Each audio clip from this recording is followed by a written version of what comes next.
Friends, welcome to another edition of Gyan Ganga Words of Wisdom on the Virat Hindustan Sangam channel on social media.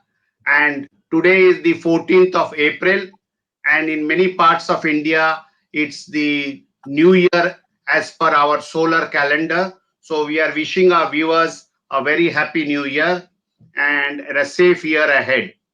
Uh, we have, as usual, our moderators, Dr. Arvind Chaturvedi, who's actually, I wish to introduce him. He's a former Dean of IMI Delhi, and he has got a PhD in economics from IIT Delhi. Along with him is Ramesh Swamy, who's a software expert, now resident in US. We also have for technical support Ashish Shetty, who has a master's degree from New York State and is based presently at Mumbai. And we have Tejas, another software expert who is helping us, who is based in Pune. So we start this program with me taking or asking the first question to Dr. Swamy. Dr. Swamy, the Prime Minister in an address a few hours ago has extended a lockdown to the 3rd of May. And then we get reports coming from different cities. For example, a few days ago in Surat, that some migrant laborers had created a mini riot about their going back to their home state and on food distribution. And just few hours ago, we get reports from Mumbai Bandra that at some food distribution center, the massive turnout of people which have led to police lathi charge. So some similar pattern is emerging in other parts of India, some reported, some unreported. And in view of the extension of the lockdown, we would like to know Dr. Swamy's reaction to this evolving situation in most parts of India. Dr. Swamy, your comments, please. पहले तो मैं हिंदी में सबको शुभकामनाएं देता हूं नव वर्ष के लिए और आशा करता हूं कि भारत का उज्जवल भविष्य होगा इस आने वाले साल में और आने वाले दिनों में और सब स्वस्थ अच्छे रहें और आनंदमय रहें, यही मेरा प्रार्थना है. This question you have raised, you see, I also last week, the other day after, I think on Sunday, I spoke on the basis of an article I've written for Sunday Guardian.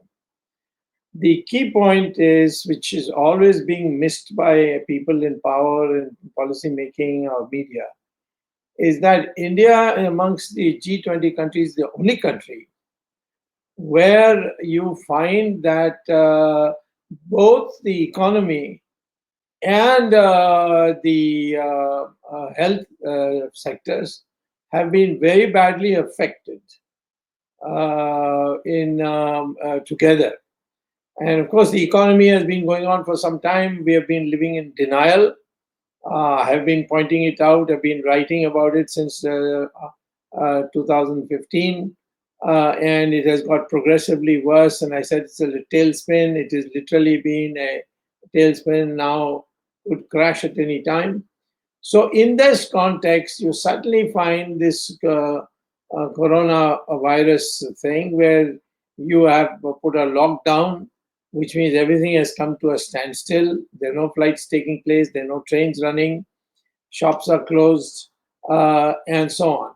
Now, a big part of Indian labor is either in the small and medium industries, the MSME as they are called, or they are in agriculture, or they are on daily wages, doing odd jobs, in restaurants, etc., etc., in the service sector.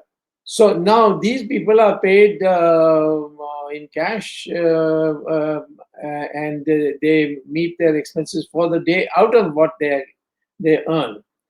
Now, this lockdown has affected them. And the question of making alternative arrangements for paying them some money. That's not actually in place.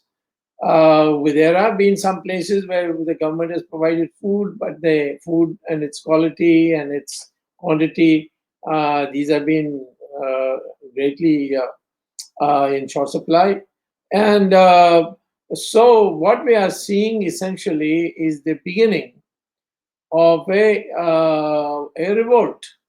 And I said that in my article also. So, there was an atmosphere created that this lockout will end today, and it has not.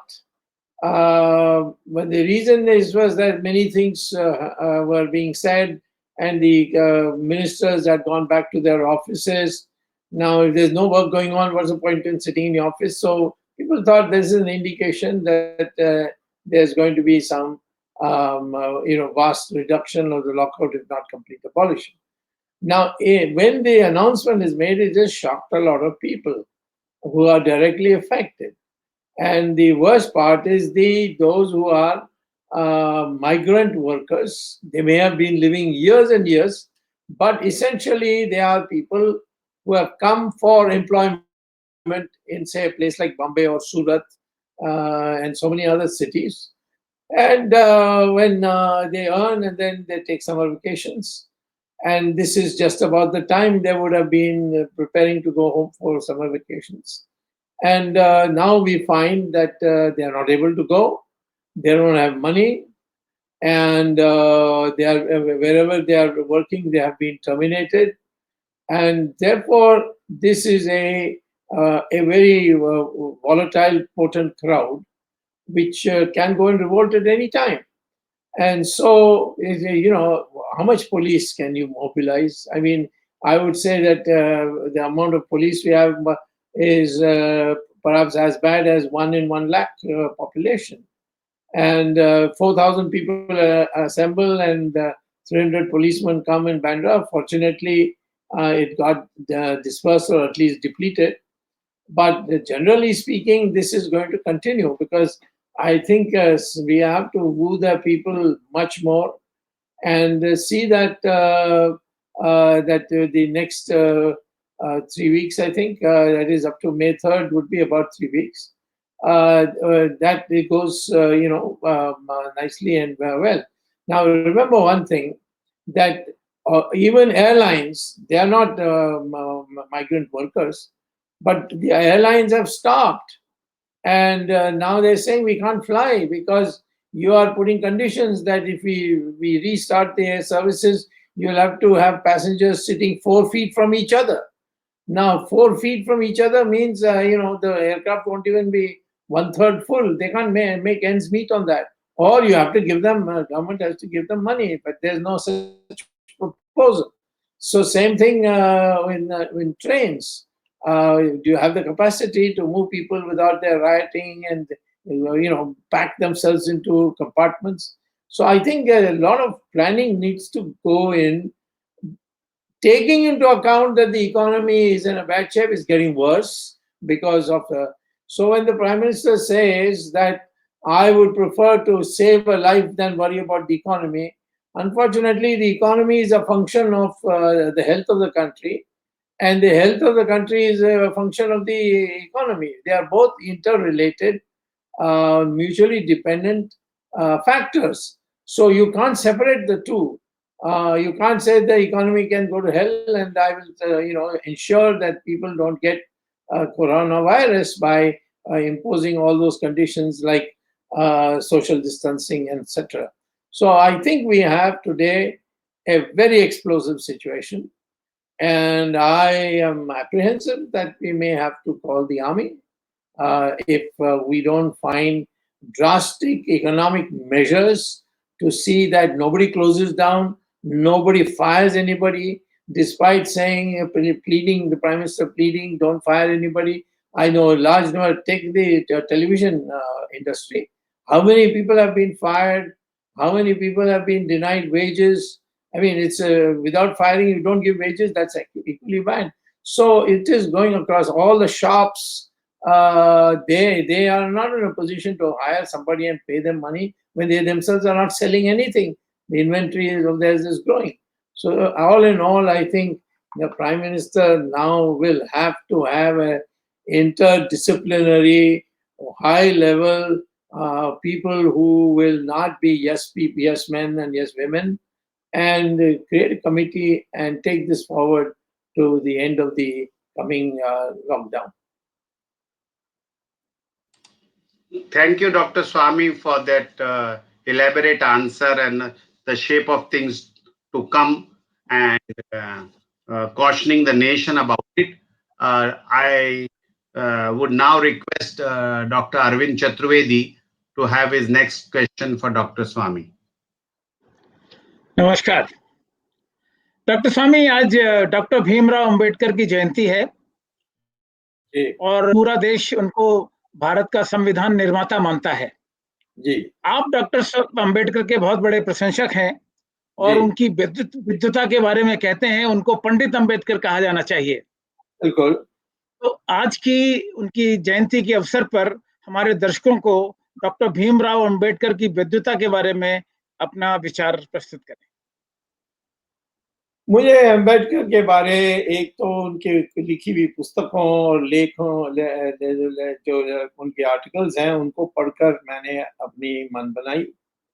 दूसरा है कि उनकी जो पत्नी सविता अम्बेडकर जो बाद में आई, जब पहले उनकी पत्नी की देहांत होने के बाद उन्होंने दोबारा शादी की थी, तो उसको भी मैं जानता था। वो तो वैसे 1984 में लोकसभा के लिए चुनाव खड़ी हुई थी, तो उस समय हमारी भेंट भी हुई थी जब सारे उम्मीदवारों की बैठक हुई थी चरण सिंह के घर में।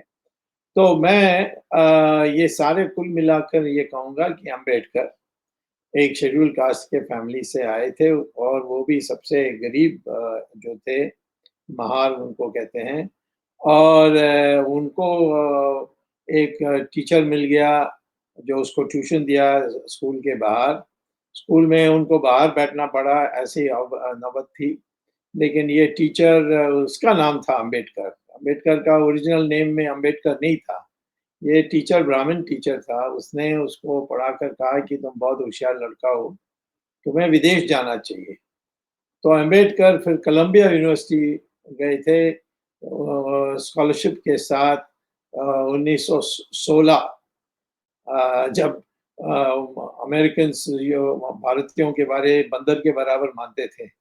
मैं 1962 में हार्वर्ड में गया, तब भी ये थोड़ा बॉस्टन से बाहर निकलोगे तो लोग ऐसे ही सोचते थे कि हम पेड़ में रहते हैं लोग हैं। तो उतनी प्रेजुडिस में वो हार्वर्ड में पीएचडी की मॉनेटरी इकोनॉमिक्स में, उसको थीसिस थी जिसको मैंने पढ़ा है। और उस थीसिस आज भी पढ़ने लायक है। और बहुत कम लोग हैं जो उस समय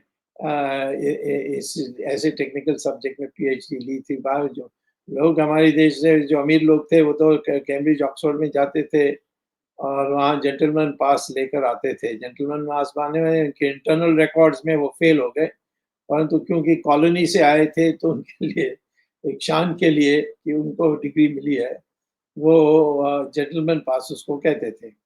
तो अम्बेडकर को पीएचडी मिलने के बाद, और पीएचडी के लिखते समय उन्होंने सेमिनार्स भी की थी भारतीय संस्कृति के बारे और भारतीय के एकता के बारे, जो उन्होंने लिखी। मेरी जो पुस्तक है नेशनल रेनेसांस एंड हिंदुत्व, या हिंदुत्व एंड नेशनल रेनेसांस, उसमें मैंने पूरा कोट किया है, जो आपको बहुत प्रसन्न होंगे जब आप उसको पढ़ेंगे। ये तो जो हम लोग आजकल प्रचार करते हैं, ये 1915 में अमेरिका में सेमिनार में उन्होंने ये कहा था।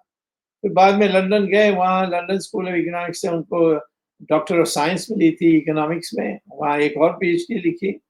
उसके बाद लॉ सीख कर वो आए थे। इसीलिए मैं उनको कहता हूँ वो पंडित हैं, क्योंकि बाकी लोग जाते थे फेल होकर आते थे, सिर्फ कहते थे वो कैम्ब्रिज में होकर आए या ऑक्सफोर्ड में होकर आए।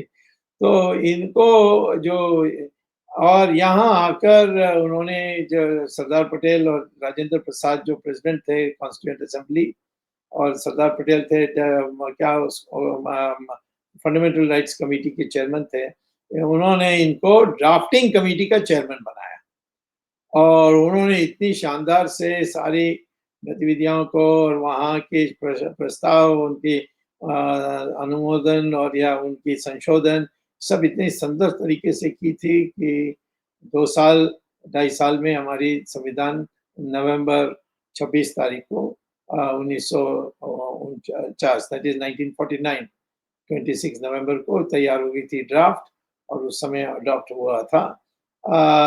तो मैं ये कहता हूँ कि हमारे संविधान का निर्माता है और उन्होंने हर चीज पर पूरा विश्लेषण से माना या ना माना।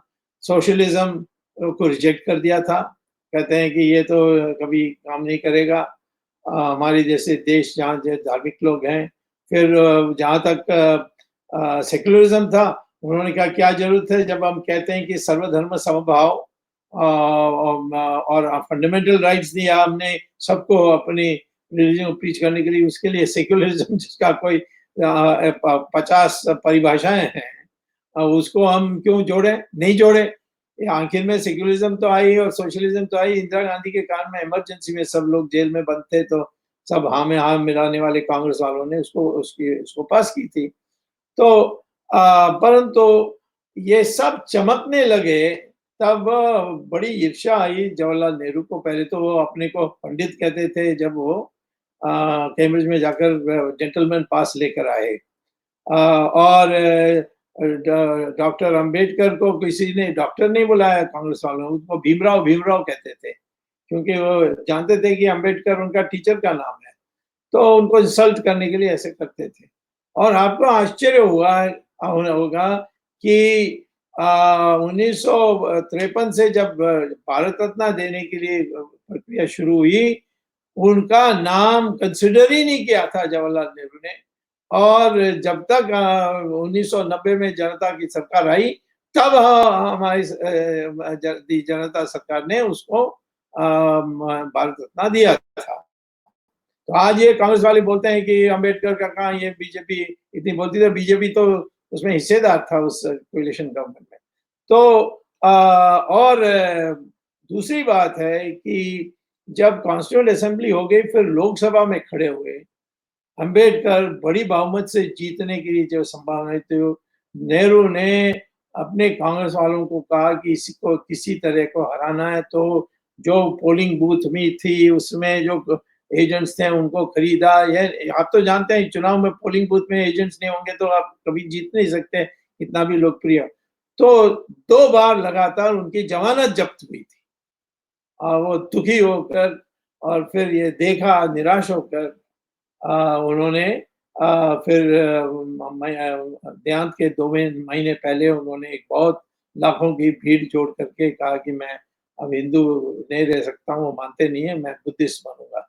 उस समय सारे क्रिश्चियन पादरेस और मुसलमान के मुल्ला मौलाना सब गए उसके पास, तुम छोड़ रहे हो हिंदुइज्म तो हमारे इसमें आओ, हम तुम्हें ऊंचा उठाएंगे, हमारे कंधे में बिठाएंगे।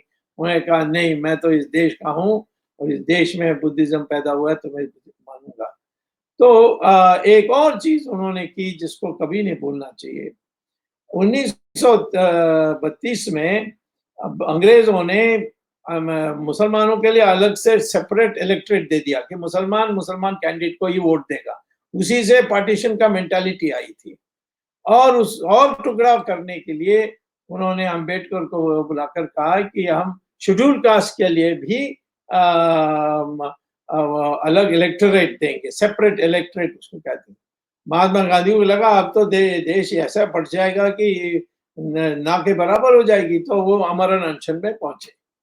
तो मदन मोहन मालवीय और अंबेडकर बैठ के बहुत बहस करके आखिर में अंबेडकर ने बिना शर्त उन्होंने अनाउंस किया कि मुझे ये जो ब्रिटिश ने दिया मुझे नहीं चाहिए, मैं ठुकराता हूँ, भारत एक है, इसीलिए मैं सेपरेट इलेक्टोरेट नहीं चाहता हूँ।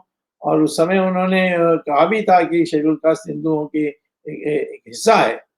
तो उस समय गांधी जी ने कहा था कि इस त्याग के लिए मैं वचन करता हूं कि जब आपकी भविष्य में सरकार, हमारी सरकार स्वाधीन होगी और देश स्वाधीन होगी और संविधान बनेगा, तो आपको हम इन्हीं आपके समुदाय के लिए रिजर्वेशंस करेंगे। तो रिजर्वेशन कमिटमेंट था महात्मा गांधी का और फ्रीडम मूवमेंट का, और ये कोई आंदोलन करके इन्होंने मांगा नहीं, हमने दिया था इस प्रशंसा के लिए कि उन्होंने भारत की अखंडता के लिए जगह में अखंड के भारत के लिए उन्होंने अपनी त्याग की थी उस विषय पर।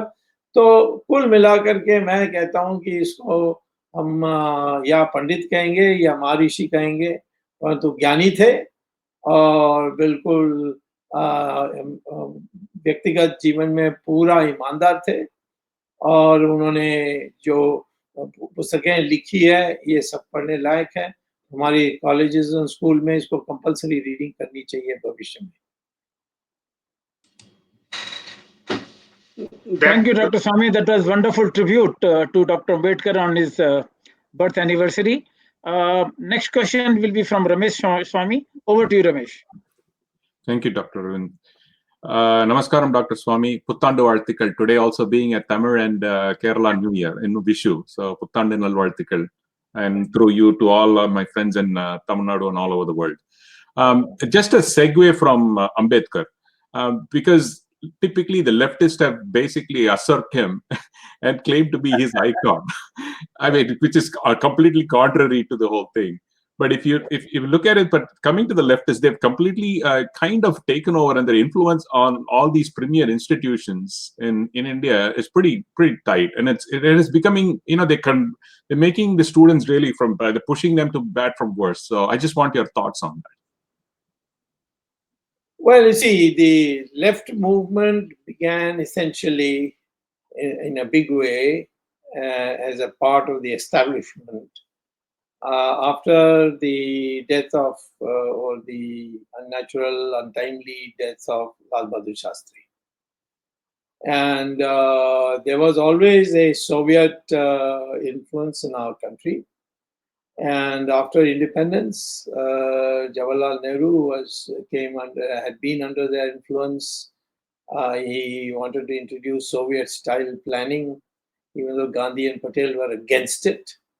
But then by 1950, both were no more in the scene.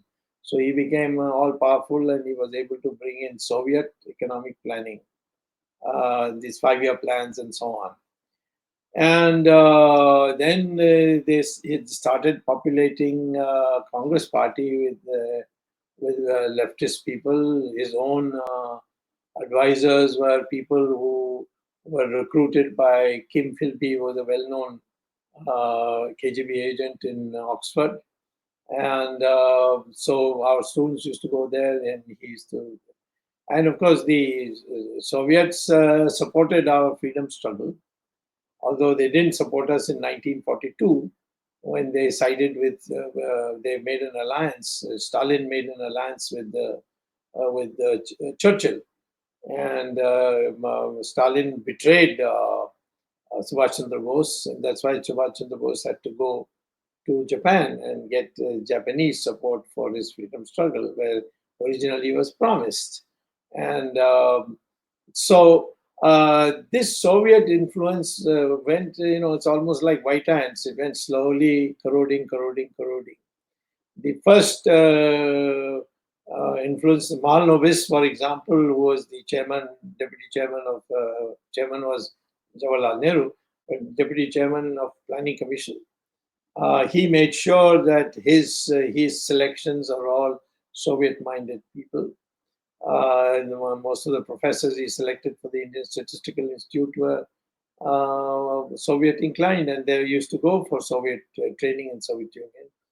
And every educational institution was targeted because somehow the communists knew that their strength is weak and that it'll dwindle. And today these CPI and CPM can't even get their reserve symbol.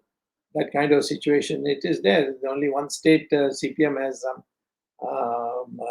2 states, Kerala and where they have more than 4% vote to get a fixed a state level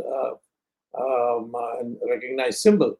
So what the problem was that the first collapse of the Soviet model or the appeal of the Soviet Union, because all through people like Amartya Sen and all used to say that there is no unemployment in Soviet Union, there is no poverty in Soviet Union, there's no inflation in Soviet Union is heaven on earth. And then one day we found there's no Soviet Union.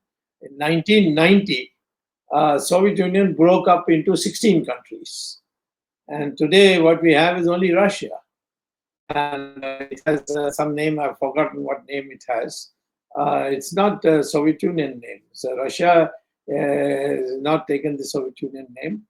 But all the others broke up, Ukraine and Kazakhstan and Uzbekistan all broke up. 16 countries it broke into.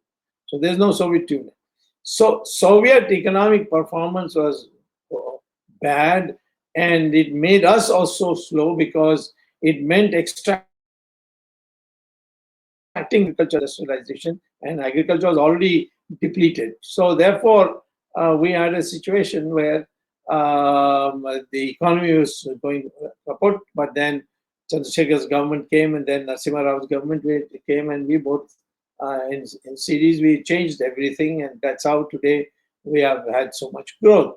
But the Soviet influence by then had become entrenched. So today in JNU, I can't make an overnight change because all the professors were chosen by during the Soviet period. When the communists were very influential. Indira Gandhi's education minister was Nurul Hasan, who I can say without hesitation was a Pakka KGB agent.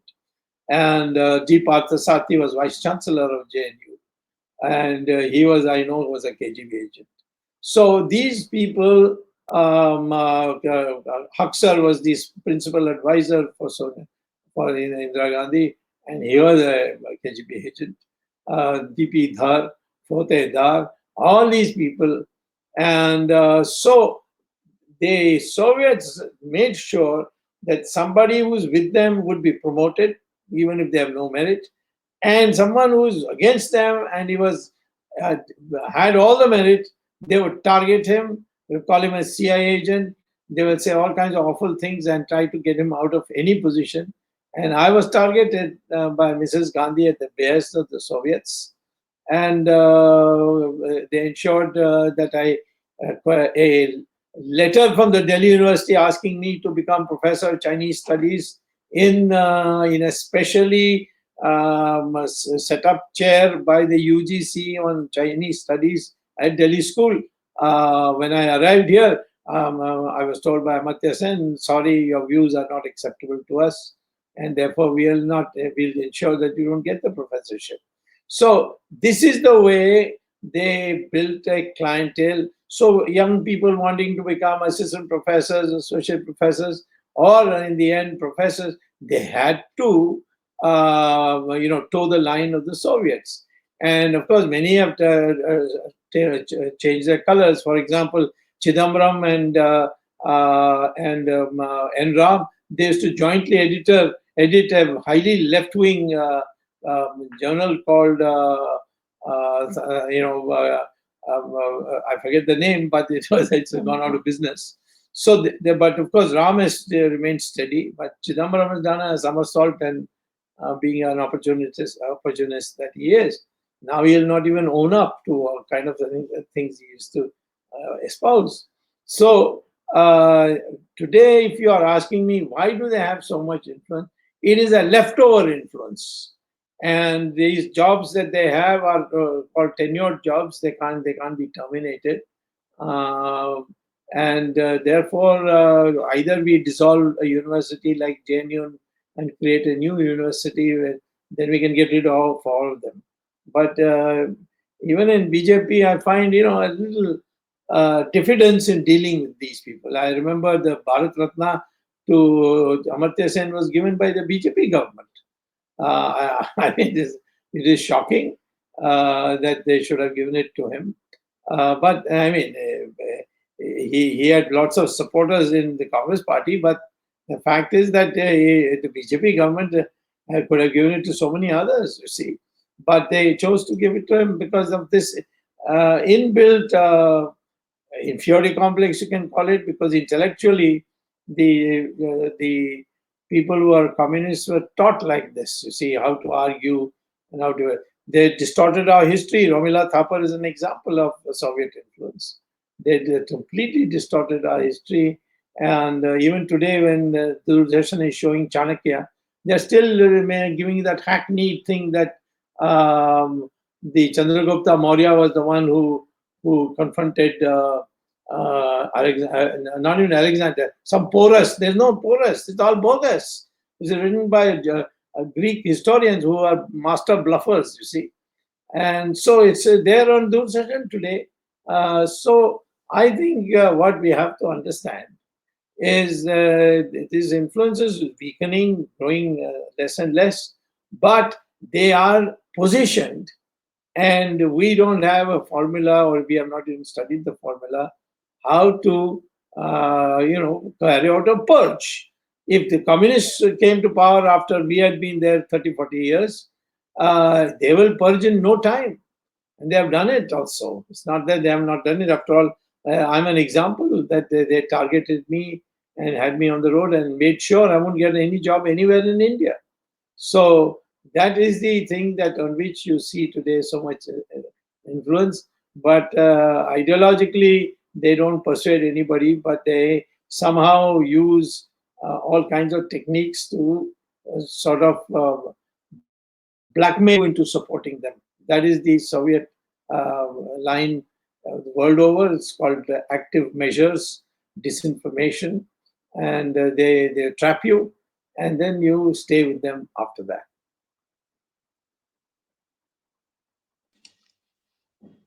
Thank you, Dr. Swamy, for that informative and interesting analysis and also your views on the subject.